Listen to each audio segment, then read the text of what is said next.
Narsistlər niyə ona tam bağlandığım anda tərk edib gedir? Növbəti sual bu idi. Əslində narsistlə bir münasibətə başlamısansa, artıq sən bir oyunun içindəsən.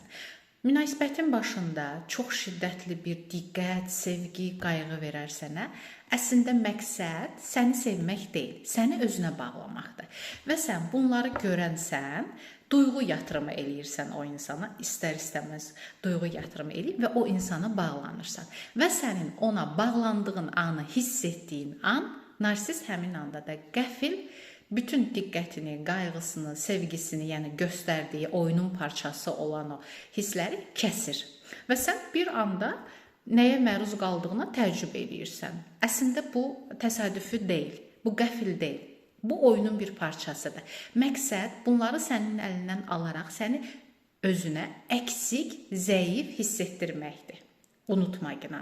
Məsələ budur ki, sən artıq bu oyunun içindəsən və sən bu oyunun içində qaldığın müddətcə onun məqsədi səni sevmək deyil, səni idarə etməkdir. Və burada problemli tərəf narsistin niyə belə etməsi deyil. Narsistin gedib qayıdandan sonra hələ də sənin onu niyə qəbul etməyindir. Bax bu sualı özünə verəcəksən. Mən hələ də onu nə üçün qəbul eləyirəm?